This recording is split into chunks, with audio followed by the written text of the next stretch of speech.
வணக்கம். வாழ்க வளமுடன், வாழ்க வையகம். வையத்து மாந்தர் அனைவரும் எந்நாளும் மகிழ்ச்சியா இருக்கணும்னு வாழ்த்துறோங்க. இன்னைக்கு என்ன சொல்லணும்? நேத்து என்ன சொன்னேன்? முந்தா நாளைக்கு என்ன சொன்னேன்? இன்னைக்கு என்ன சொல்லப் போறேன்? ஆ காளிதாசன். காளமேகத்தை பத்தி சொன்னாக்க காளிதாசனை பத்தி சொல்ல வேண்டாமா? 2 பேருமே காளியின் அருள் பெற்றவர்கள். இந்த காளிதாசன் யாரு அப்படின்னு கேட்டாக்க, ஒரு சாதாரணமா ஆடு மேய்க்கின்ற இடையன். இவன் என்ன பண்ணான், ஒரு முறை மரத்துல கிளையில ஏறி உக்காந்துட்டான். நம்மெல்லாம் என்ன பண்ணுவோம், இந்த பக்கத்து கிளைய வெட்டணும்னா இங்க உக்காந்துன்னு வெட்டினா அந்த கிளை கீழே விழும். இவன் ரொம்ப சமத்து, அதி மேதாவி. அந்த ஓரத்துல உக்காந்துட்டு இப்படியே வெட்டிட்டு இருந்தானாம். அப்ப யாரோ அங்க போனவங்க பார்த்துட்டு, ஏண்டா உனக்கு அறிவு இருக்கா, நீ இந்த பக்கம் உட்காந்து வெற்றியை விழமாட்டியா, நான் விழுவேனா அப்படின்னு கேட்டானாம். அவ்வளவு அசடா இருக்கான உடனே அவனை இந்த பார்த்தவன் பத்திரமா மனசுல வச்சுருந்தான். இவனை வச்சு நம்ம ஒரு வேலை பண்ணணும் அப்படின்ட்டு. யார அப்படின்னு கேட்டாக்கா, ராஜகுமாரி ரொம்ப கர்வம் பிடிச்சவளா இருந்தா. இது எந்த நாடோ அந்த நாட்டுல. இவ எல்லா புலவர்களையும் கூப்பிட்டு கேள்வி கேட்டு அவங்கெல்லாம் திண்டாடி தெருப்பொறிக்க எல்லாரையும் ஊற விட்டே ஓடுவாளாம். அப்படின்னு உடனே அந்த ராஜா பார்த்தானா, ஐயோ இவளுக்கு நான் எங்க போய் வரன் தேடுறதுன்னு போது, அரசே மிகவும் சிறந்த அறிவாளி ஒருத்தன் இருக்கிறான், அவனுக்குத்தான் இவளை கல்யாணம் பண்ணி தரணும், அவனை நான் இப்பதான் பார்த்தேன்ன உடனே, அப்படியா நல்ல அறிவாளியான, அவளை விட அதிக புத்திசாலின்னு சொல்லிட்டு அவனை ஒரு பல்லக்கில் வச்சு அழைச்சிட்டு இதை பார், வாயே திறக்கக்கூடாது, நாங்கள் சைகையிலேயே உன்னோட பேசுவோம், நீ நான் சொல்றதுக்கெல்லாம் ஆமான்னு சொல்லணும் இல்லைன்னு சொல்லணும் அப்படின்ன உடனே அவங்க ஏதோ கேள்வி கேட்டு இந்த இந்த ராஜகுமாரி கேட்டதுக்கு அவன் ஆமா இல்லைன்னு தலையாட்டி இவங்க அதுக்கு விளக்கம் சொல்லி ராஜகுமாரி நம்பிடுறா. ஓ அதிகம் பேச மாட்டார் போலும், ரொம்ப கெட்டிக்காரன்னுட்டு கல்யாணம் பண்ணிப்பான். அதுதான் பாருங்க, சில சமயம் அகம்பாவமா ஆடுறாங்க பாருங்க, அவங்களுக்கு எங்கேயோ ஆண்டவன் தலையில ஒரு குட்டு வைப்பான். எப்ப வைப்பான்னு தெரியாது, ஆனா வைப்பான். அப்படித்தான் இவளுடைய அகம்பாவத்துக்கு இப்படி ஒரு குட்டு, அது தெரியல. திருமணமாகி அவன் நம்ம கணவன் நம்ம ரொம்ப அழகா பேசுவான்னாக்கா, ஏம்மா நான் ஆட்டுக்காரன், நீ என்னை விட்டுரு, நான் உன்னெல்லாம் கல்யாணம் பண்ணிக்கிறதுக்கு லாயக்கே இல்லைன்னு உடனே இவளுக்கு தூக்கி வாரி போடும். என்னது, நீ கவிஞன் இல்லையா, நீ படித்தவன் இல்லையா, பண்டிதன் இல்லையான்னு அழுன்னு அழுவா.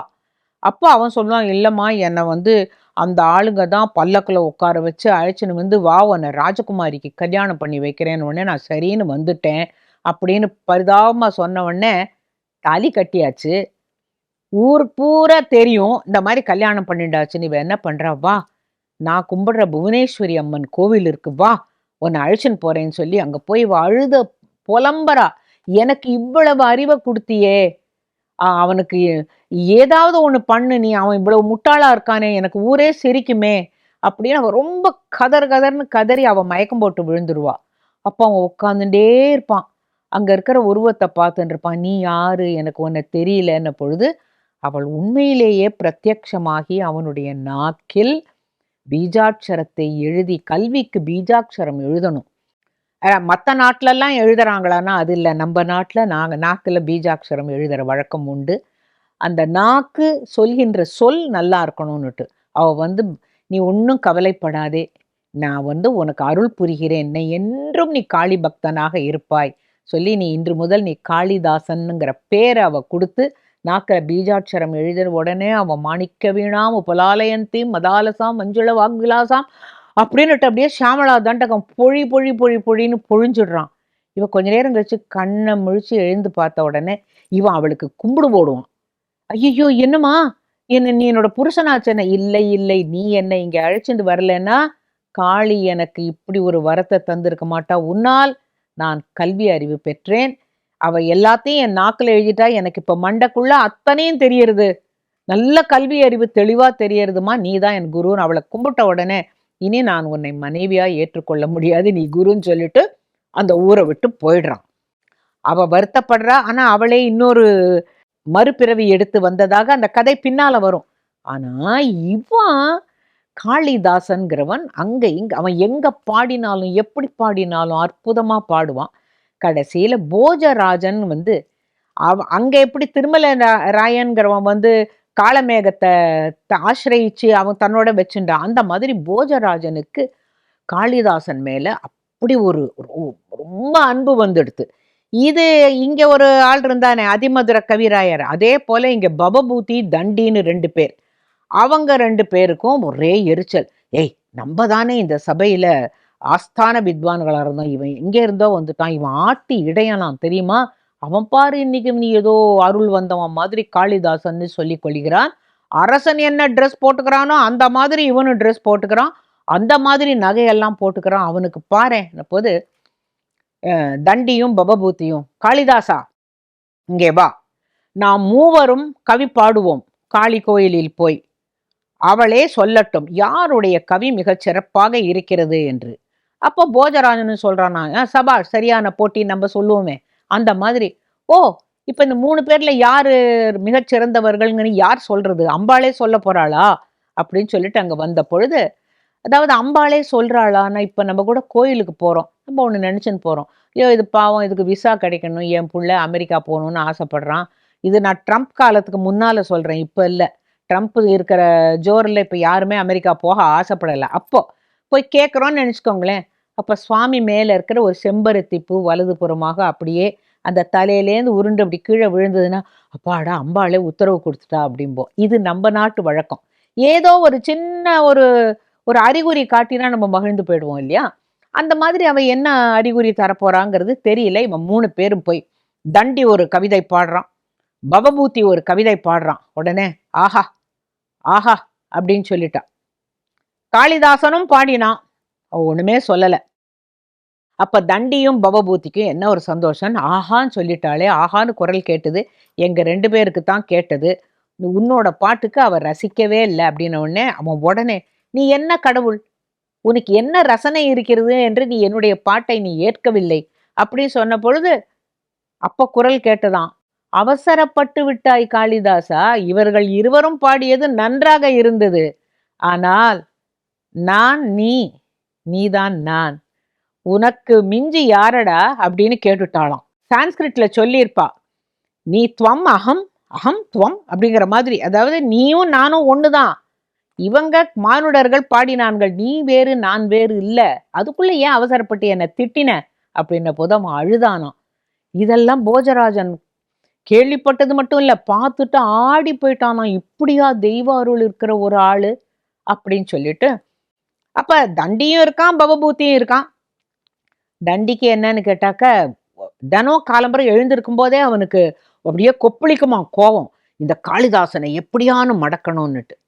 அதாவது இப்பெல்லாம் நாம என்ன பண்ணுவோம், நமக்குள்ள என்மிட்டி இருந்தா கூட என்ன பண்ணுவோம், நேர காட்டிக்க மாட்டோம். நேர பார்க்கிற போது ரொம்ப கரும்பா பேசுவோம், உள்ளுக்குள்ள குமுறுவோம் இல்லையா? அந்த காலத்துல அப்படி இல்லை. நேரவே தண்டிக்கும் பவபூதிக்கும் இவனை பார்த்தா கொடு கொடு கொடுன்னு கோமா வருமா.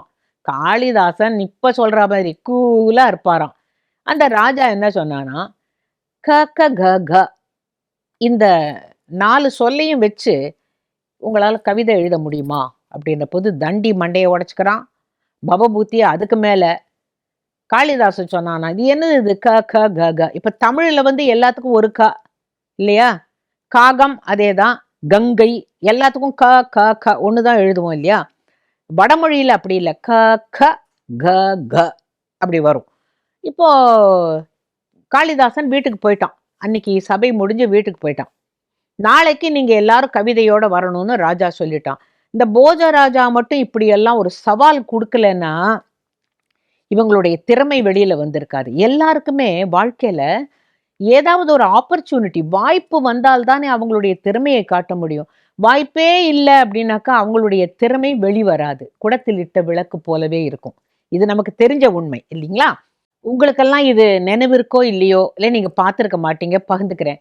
அந்த காலத்துல எல்லாம் கிராமத்து வாழ் மக்கள் இந்த சாயங்காலத்துல ஒரு ஒரு 3:30 மணி 4 மணிக்கெல்லாம், அப்ப ஒரு வேலையெல்லாம் இருக்காது. ஒண்ணு வாசல்ல உட்காந்து பூ தொடுப்பாங்க, இல்லாட்டா குழந்தைங்களுக்கு தலைவாரி பின்னுவாங்க. அந்த நேரத்துல கண்ணன் கூட்டமா வர்றதுதான் கோதூளி நேரம். அந்த பசுமாடெல்லாம் வரப்போது ஒரு பெரிய தூள் கிளப்பிண்டு வருவானாம். அப்போ அவன் உடம்புல வனமாலையும் காட்டுப்பூவெல்லாம் சொருகிண்டு வரத இந்த திண்ணையில நின்னுண்டு அத்தனை பேரும் எட்டி பார்ப்பாங்களாம். அந்த கோதூளி கண்ணன் இப்படி போற போது அந்த அழகை பார்ப்பாங்களா. அதனாலதான் எனக்கு இந்த மாச திண்ணை இந்த தூணை பிடிச்சிட்டு எல்லா பெண்களும் ஆஹா கண்ணா நீ எவ்வளவு அழகா இருக்கேன்னுட்டு அந்த கோதூளி உடம்புக்கு நல்லதுன்னு சொல்லுவாங்க அந்த காலத்துல, பொல்யூஷன் இல்லாத காலத்துல.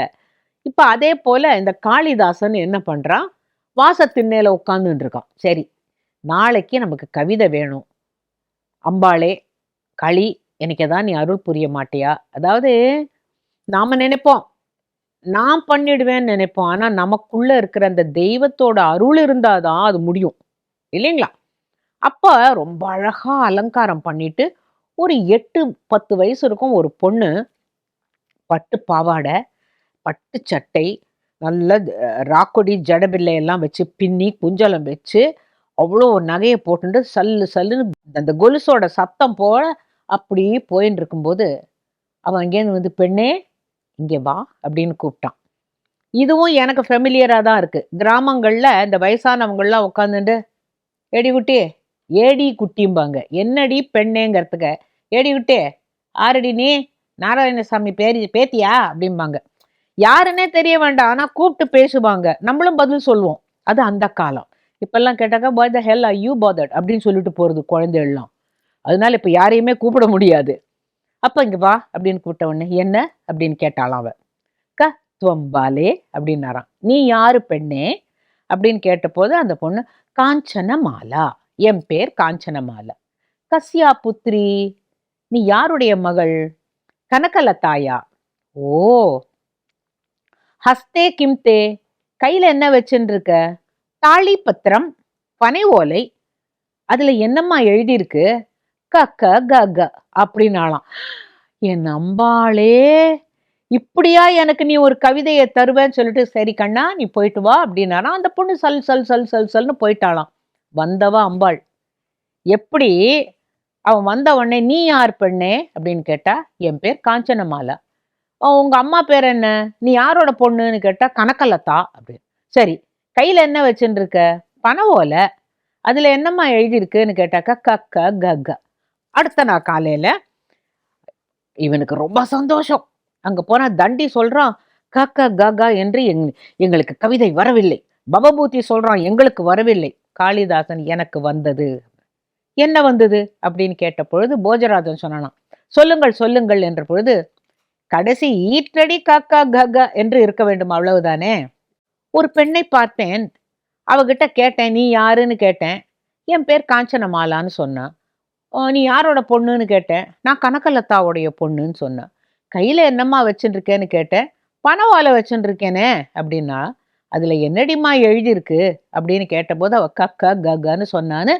கத்வம்பாலே காஞ்சனமாலா கஸ்யா புத்ரி கனகலதாயா ஹஸ்தே கிம் தே தாளி பத்திரம் காவா ரேகா கக்க கக்கன்னு சொன்னான உடனே அரசன் எழுந்து நின்னு கைய கும்பிட்டானாம். கண்டிப்பாக இது நான் இப்படியெல்லாம் நினைச்சு கேட்கல. ஆனா உமக்கு காளியே ஒரு பெண்ணாக இந்த கவிதையை கொடுத்திருக்கிறாள். அவனுக்கு என்ன இப்ப சந்தோஷம்னாக்க, இனிமே இந்த மாதிரி ஈற்றடி எதையான்னு கொடுத்து இந்த கவிஞர்களை பாடச் சொல்லி நல்லா மாட்டி விட்டு அவனையும் இவனும் அடிச்சுக்கிறத பார்த்து சந்தோஷப்படணும்னு நினைச்சிருந்திருக்கணும். அடுத்த நாளைக்கு வந்தான்.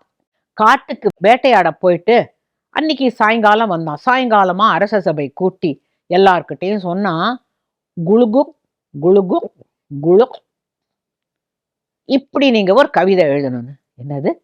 குளுகு குளுகு குளு என்னப்பா அது? இப்படி இது எப்படிப்பா கவிதை எழுதுறதுன்னா, அரசே, நீங்கள் எங்கு சென்று விட்டு வந்தீர்கள்னு. இன்று நான் வேட்டையாடி விட்டு வந்தேன், மிக்க மகிழ்ச்சியாக இருக்கிறேன், அற்புதமாக இருக்கிறது என் நாடும் காடும் வனமும் அப்படின்னு. ஆஹா, புரிந்து கொண்டான் இவன். இவன் போயிருக்கிற இடத்துல என்னத்தையோ பார்த்திருக்கான். அதுதான் குளுகு குளுகு குளு அப்படிங்கிறான். அப்படின்னுட்டு இது என்னமா இருக்கும், மண்டையை உடைச்சுது. அந்த கவிஞர்கள் இந்த கவிஞர்கள் இன்னும் இருக்கிறவங்க எல்லாரும் மண்டையை உடைச்சுக்கிறாங்க. அடுத்த நாளைக்கு சபைக்கு போன உடனே, உங்களுக்கு யாருக்காவது அந்த கவிதை வந்ததா அப்படின்ன போது, காளிதாசன் வந்ததே அப்படிங்கிறான். எப்படி வந்தது அப்படின்னு கேட்டாக்கா, இதை நான் சான்ஸ்கிரிட்ல சொன்னேன்னாக்கா 2 தரம் சொல்வேன், அப்புறம் 3ஆவது தரம் நீங்க என்ன கோச்சுவீங்க, தமிழ்லயே சொல்லிடுறேன். அவன் சொல்றான், நீ காட்டுக்கு போயிருந்த, அங்க நல்ல நாவல் பழங்கள்லாம் மரத்துல பழுத்து அப்படியே கனிந்து இருந்தது. அங்க அதுக்கு கீழே ஒரு அழகான ஒரு தடாகம். அந்த தடாகத்துல இந்த குரங்கு ஒண்ணு ஏறி இந்த மரத்தெல்லாம் பிடிச்சு உலுக்கின பொழுது அங்கிருந்து நாவல் பழங்கள்லாம் கீழே எப்படி விழுந்தது? குளொக், குளொக், குளுகுக், குளுகுக் அப்படி விழுந்தது. அதைத்தான் நீ சொல்றன்னு உடனே அவன் சொன்னான், உனக்கு எப்படி தெரியும்னா, நான் என் மனக்கண்முன் நீ காட்டுக்கு போனேன்னு சொன்னதுனால எனக்கு தெரியும்.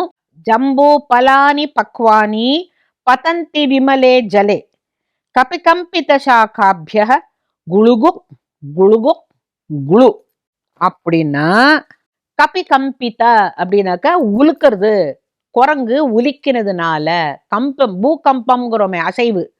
அப்போ ஜம்பு பலானி பக்வானி நன்றாக பழுத்த நாவல் பழம் அங்க மரத்துல இருக்கின்ற போது விமலே ஜலே அழகான தடாகத்து தண்ணியில இந்த நவ்வா பழமானது அது குலுக்கின உடனேவே ப்ளொக், குளொக், குளுகொக் அப்படின்னு விழறது. ஆச்சரியமா போச்சு ராஜாக்கு, தாங்கவே முடியல. அவனுக்கு இன்னொரு சந்தோஷம். அடுத்த நாளைக்கு என்ன பண்ணான்? சபை கூடின பொழுது காளிதாசனுக்கும் இது எப்படின்னு கேட்டா, காலம் காலமா நம்மளுடைய கவிதைகள் நிற்கும். நிற்கின்ற பொழுது காளி எனக்கு எவ்வளவு அருள் புரிந்தாள் என்பது உலகத்தோருக்கு புரியும்.